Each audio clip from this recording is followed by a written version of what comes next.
Hi, everyone. I'm Sonika Garcia. And I'm Brad Davidson, and this is Breaking the Code, a podcast series brought to you by Havas Medical Anthropology, which is a part of Havas Health and You. This podcast aims to debunk the myths about behavioral science, arming our listeners with the information they need to make sense of behavioral science and how to apply this discipline to our role as marketers. So let's introduce you to your lovely hosts. We are joined by Brad Davidson, who is a linguist and an anthropologist who studied medical practice, communication, and beliefs for basically his whole career. And Sonika Garcia is a behavioral scientist who's interested in modern theories of behavior change. We have very different backgrounds, so we'll be seeing things a little bit differently and talking about them differently, which I think is great.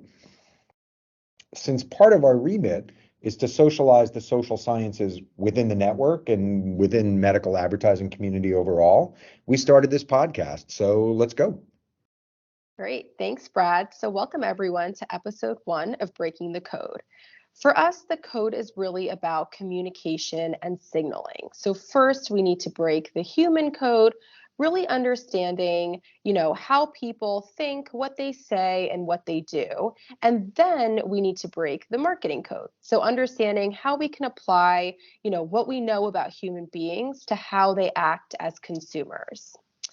Behavioral science has really become a buzzword. It's really gained momentum in the last 5 to 10 years, maybe longer. It's really hard to navigate how to really apply behavioral sciences to the work that we do, whether it be certain marketing work streams or tactics. Brad, would you agree with that?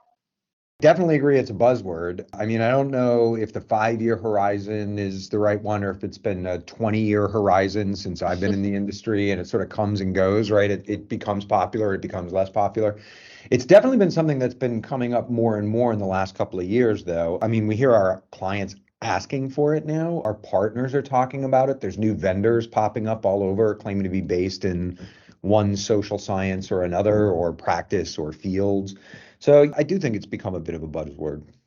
Right. And I mean, hence this podcast. That's really why we started it. I think naturally, when any topic is sort of gaining momentum, attention, and discussion, it's talked about by people who maybe don't have the right knowledge or experience to discuss it. And I think what happens as a result is a lot of behavioral science and the principles behind it end up feeling nonsensical or difficult to navigate. How do we really apply it in our work? And so I think the purpose of this episode and this podcast in general is really to help our listeners become better consumers of social and behavioral science. And I think, quite frankly, how we can really cut through some of the BS of behavioral science. So, Brad, let me ask you, what does taking the BS out of behavioral science really entail? Is it more about the concepts themselves, or is it, the application and how we can actually apply behavioral science to our role as marketers? That's a great question. I actually think it's both. First, I just want to say we're not trying to gatekeep social science here, but I think anything that gets overexposed sometimes loses the core of its identity. I think there's a lot of BS in behavioral science right now, the way it's applied in our industry.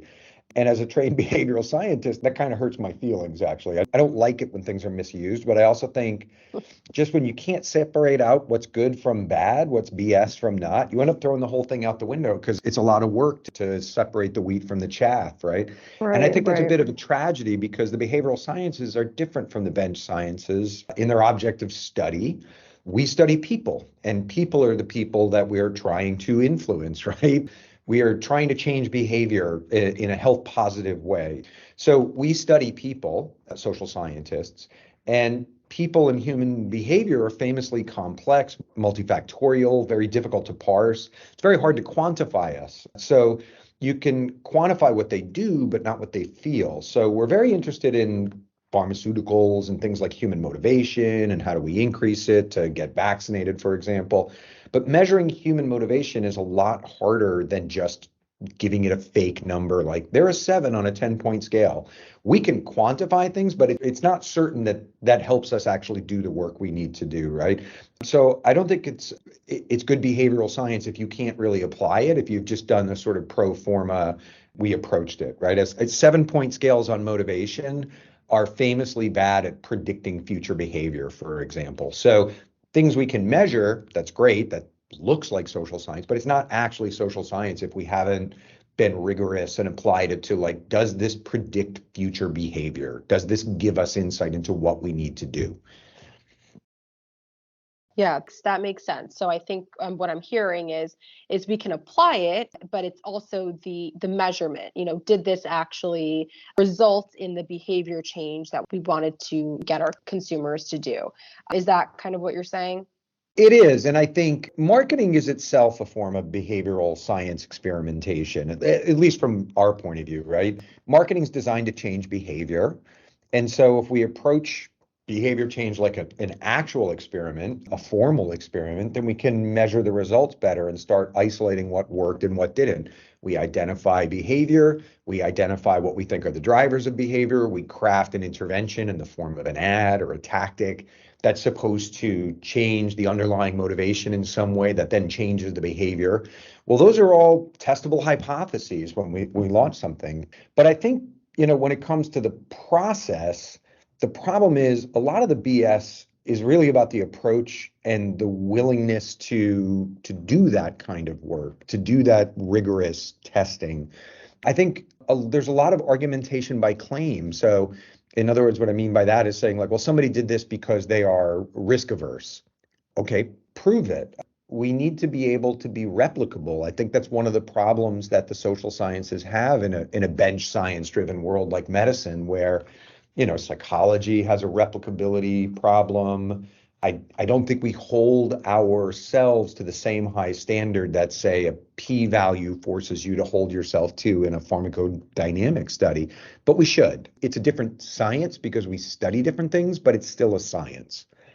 Right. I was just going to say, in the work that we do within health, when we think about science, our minds go to, yeah, of course, things should be tested and over, and the validity of science is a very important part of believing it and applying it to the work that we do. But when it comes to social science and behavioral science, that science aspect of it gets lost. It's like, okay, well, how can we apply this? But then we don't really follow the loop on, well, hey, it is a science. So in order for it to be valid, we need to test it and we need to make sure that it's actually working. I think that that's really spot on. I guess as marketers in the work that we do, you kind of touched on it. I mean, how should we be measuring? What are ways that, as behavioral scientists working in the marketing field, how should we be suggesting and advising that we test our behavioral science interventions? I think, I don't often quote George Bush, but I think one of the problems is what he called the tyranny of low expectations, the soft tyranny of low expectations. I think we do work, let's say in heuristics, or let's say in behavioral economics, or in some kind of cultural psychology way, and we make these claims, and then we base a lot of work, or not. Sometimes they just get ignored, our recommendations, but let's say that they take them. And we never go back and say, which part of the hypothesis did we get right and which part did we get wrong? Which things should we double down on going forward, and where were we not correct? And I think there's other sciences that are much better at doing that. Social sciences are sometimes held unaccountable. My least favorite thing is when we present something and the client nods and then ignores it because it challenged their preconceived notions. But they had so little respect for what we showed that they don't even bother to challenge us on it. They just ignore it. Yeah, I think that's fair. And I also will say that just in doing this work, a lot of times applying behavioral science, it's not like, okay, apply it and give us a solution and like cure all of the issues and change behavior. Like it's sometimes it's just, hey, this is how human beings think. And we as marketers need to start thinking in that we're all humans, right? A lot of times in the work that we do, forget that our target audience are humans too. And so we need to think like a regular human being will think. Like it's just taking it to that level of basic understanding of the species, right? Like that's just the first way to apply it. And I think we'll talk about this, in episodes in the future, but maybe like an expectation setting too of what behavioral science is and how to apply it. I think the scope of human thought is pretty big. I do think social scientists are trying to understand what people do, how they think, how they work in groups, right? There's individually focused cognitive social sciences. There's social sciences, meaning how do people work together in groups? That's sociology, that's anthropology, those sorts of things. I'm not trying to guard any perimeters and say, we must be the only ones who understand this, but it's a unique perspective that we bring in. It is a unique data set that we can provide. I think the worst things that happen is people grab the form but not the substance of something. So we'll talk about heuristics down the road, but I think anyone listening to this podcast has probably heard the word heuristics more in the last 3 or 4 years than they had previously, unless they literally studied heuristics in college. And so you'll get a lot of decks with heuristics all over them, but I'm not so sure if you asked the people who read those decks to write down what's a heuristic, if they'd know what it is, what it's used for, where it comes from, how to separate out bad heuristic claims from good heuristic claims. And so I think, again, the net result of not being sure what to do with something or not being even sure that you trust something is to ignore it. It's a lot of work to dig in and figure out which heuristics are actually operative. So I Yeah. think we do ourselves a Yeah, disservice. totally. I couldn't agree more. Okay, so taking the BS out of behavioral science really means, one, setting the right expectation for what the discipline is and how it actually should be applied to understanding consumer, doctor, the behavior of our target audiences. And then once we do apply it to the work that we do, making sure that it's held to the same standard as all other sciences and that we're doing what we need to do to make sure that we're measuring its success and changing, pivoting accordingly. Really just that whole holistic approach to behavioral science within marketing, I think, is really what it's going to take as marketers to take the BS out of behavioral science. You mentioned heuristics. A lot of that is understanding our consumers. And to understand our consumers, we really start with research, and research is a big part of the work that we do. So our next episode is going to be focused on research, specifically discussion guides. If that sounds good to you and you're interested in learning more, please tune in to our next episode. Brad, thank you so much for your insight. I think this was a really amazing introduction into behavioral science and specifically how to take the BS out of it. So thank you. Thank you for hosting this. And really, I think, again, we both feel pretty strongly about this. There's a lot that behavioral science can offer. I think we have to keep our own house in order too, right? We have to throw a flag if we see something we don't like. But we'll be talking about this and many more topics going forward. This podcast is designed to be an easy digestion for people. It's not supposed to be too long. So yeah, thanks for having me. Been really fun. Yes. Thank you, everyone, for listening. Until next time, I'm Sonika Garcia.